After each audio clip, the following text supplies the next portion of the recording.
आज मैं आपको बताने वाला हूँ degree certificate, marriage certificate, birth certificate पे एमईए का दिल्ली से अटेस्टेशन किस तरह से किया जाता है।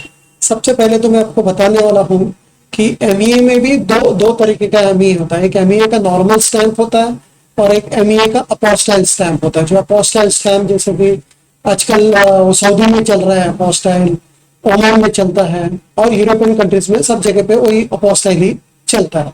तो मैं आपको बताता हूँ कि किस तरह से सर्टिफिकेट के बैक साइड पे एमईए का प्रोसेस होता है। कभी भी एमईए स्टैंप है ना, ओरिजिनल सर्टिफिकेट के बैक साइड पे लगता है। Original marriage certificate, birth certificate, death certificate जो भी हो उसके बैक साइड पे लगता है।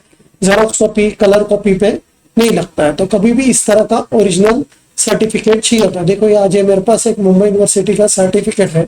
इसके बैक साइड पे किस तरह से एमईए का दिल्ली से पटियाला हाउस से अटेस्टेशन हुआ है मैं आपको बताने वाला। देखो ये सर्टिफिकेट का बैक साइड है। इस पे देखो ये एमईए का स्टैंप है। देखो मिनिस्ट्री ऑफ एक्सटर्नल अफेयर। तो ये नॉर्मल एमईए का स्टैंप है, मिनिस्ट्री ऑफ एक्सटर्नल अफेयर। ये एमईए का स्टैंप मोस्टली करके आपको दुबई, कतार, कुवैत ये सब कंट्री जाना होता है तो तभी ये लगता है। तो कभी भी एमईए कर रहे हैं, अभी ये महाराष्ट्र का डॉक्यूमेंट था तो महाराष्ट्र का डॉक्यूमेंट होने की वजह से इसमें महाराष्ट्र का आपको होम डिपार्टमेंट भी है। तो सबसे पहले इसका प्रोसेस होता है, इसको कोई भी एमईए या एम्बेसी कोई भी कंट्री का अटेस्टेशन करना हो तो सबसे पहले डॉक्यूमेंट को आपको सबसे पहले इस तरह से नोटरी करना पड़ता है। देखो ये नोटरी किया हुआ स्टैंप है, ये रेड वाला, ये टिकट लगा हुआ, ये अटेस्टेड बाय मी करके ये एडवोकेट का स्टैंप और साइन है। तो सबसे पहले इस तरह का नोटरी किया जाता है और ये महाराष्ट्र का डॉक्यूमेंट होने की वजह से इसमें महाराष्ट्र का होम डिपार्टमेंट किया जाता है। देखो यहाँ लिखा है home department, government of Maharashtra. इसको जीएडी भी बोलते हैं, काफी लोग उसको होम डिपार्टमेंट बोलते हैं। तो ये महाराष्ट्र का होम डिपार्टमेंट होने के बाद में इसको दिल्ली हम लोग को भेजना पड़ता है। तो दिल्ली भेजेंगे तो दिल्ली में अगर आपको एमईए करना होगा तो इस तरह का मिनिस्ट्री ऑफ एक्सटर्नल अफेयर का स्टैंप लगता है। देखो ये एमईए का स्टैंप है। एमईए का फुल फॉर्म है मिनिस्ट्री ऑफ एक्सटर्नल अफेयर। इसको हिंदी में विदेश मंत्रालय भी बोलते हैं। देखो यहाँ लिखा है विदेश मंत्रालय नई दिल्ली। देखो यहाँ लिखा है ministry of external affair new Delhi, विदेश मंत्रालय न्यू दिल्ली।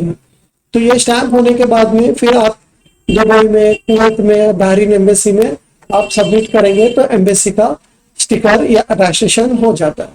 और एक एमईए एक अपोस्टाइल करके एक स्टैंप लगाती है। तो अभी मैं बताता हूँ कि ये अपोस्टाइल किस तरह से होता है। अगर आपका अगर ये डिग्री सर्टिफिकेट महाराष्ट्र का बाहर का होगा, कोई भी महाराष्ट्र का बाहर का, गुजरात का, यूपी का, बिहार का, एमपी का, कहीं का भी सर्टिफिकेट होगा तो इस पे ये महाराष्ट्र का होम डिपार्टमेंट नहीं लगेगा।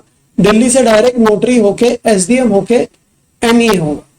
तो अभी मैं बताता हूँ कि एमईए एक अपोस्टाइल एक सर्विस प्रोवाइड करती है जो आजकल सऊदी और कतार में चल रहा है। तो वो कैसे किया जाता है, देखो ये अगर ओबी स्टैंप मारना है, मैंने जो अभी आपको बताया, ये जो एमईए स्टैंप मारना है अगर आप महाराष्ट्र का बाहर का होगा तो इस तरह का नोटरी किया जाएगा और एसडीएम करके वो एमईए का स्टैंप मारा जाएगा। और आपको अपोस्टाइल करना हो, एमईए एक अपोस्टाइल एक सर्विस प्रोवाइड करता है। जब जैसे मैंने अभी बताया कि सऊदी के लिए, ओमान के लिए आजकल ये अपोस्टाइल लगता है। देखो यहाँ लिखा अपोस्टाइल और ये भी एमईए इशू करता है। देखो मिनिस्ट्री ऑफ एक्सटर्नल अफेयर, इसका शॉर्ट फॉर्म है एमईए। तो ये भी एमईए इशू करता है। देखो यहाँ लिखा है ministry of external affair new Delhi, ministry of external new Delhi. तो ये करने के लिए सबसे पहले अगर ये महाराष्ट्र का बाहर का डॉक्यूमेंट होगा तो सबसे पहले उसको नोटरी करना पड़ता है दिल्ली से। देखो दिल्ली में नोटरी ऐसा है, थोड़ा स्टेट वाइज सब जगह पे नोटरी का तरीका थोड़ा अलग होता है। देखो ये महाराष्ट्र में ऐसे टिकट और ऐसे ये रेड स्टिकर ऐसे लगाते हैं, तो और दिल्ली में इस तरह का डायरेक्ट रबर स्टैंप लगाते हैं, कभी रेड वाला स्टिकर लगाते हैं। तो इस तरह का नॉर्मल रबर स्टैंप भी होगा एडवोकेट का और उसका साइन होगा तो भी चलता है। तो ये नोटरी होने के बाद में फिर इसको एसडीएम में सबमिट किया जाता है। एसडीएम मतलब सब डिवीजन ऑफ मैजिस्ट्रेट। देखो यहाँ लिखा है सब डिवीजन मैजिस्ट्रेट, एसडीएम, इसका शॉर्ट फॉर्म है एसडीएम। देखो यहाँ लिखा है एसडीएम।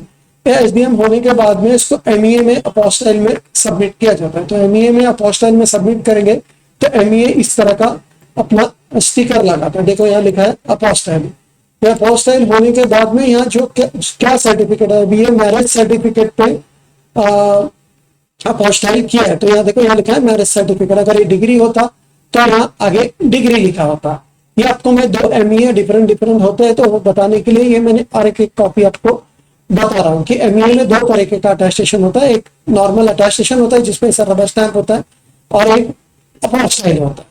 और ये अपोस्टाइल किसके लिए चलता है? आजकल न्यू रूल के हिसाब से सऊदी में अभी अपोस्टाइल ही चलता है, मैरिज, बर्थ, डेथ, डिग्री जो भी हो, तो अभी आपको इस तरह का अपोस्टाइल करेंगे तो सऊदी में चलता है। और ओमान में काफी साल हो गए कि ओमान में इस तरह का अपोस्टाइल चलता है।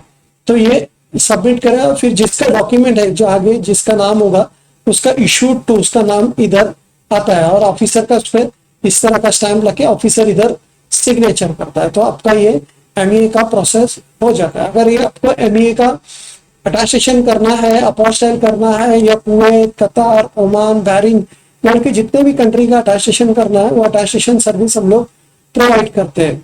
अगर आपको ये मेरा वीडियो पसंद आए तो प्लीज लाइक सब्सक्राइब कीजिए, जिसकी वजह से आपको attestation, apostille, visa, immigration related हमेशा अपडेट मिलते रहेंगे। Thank you.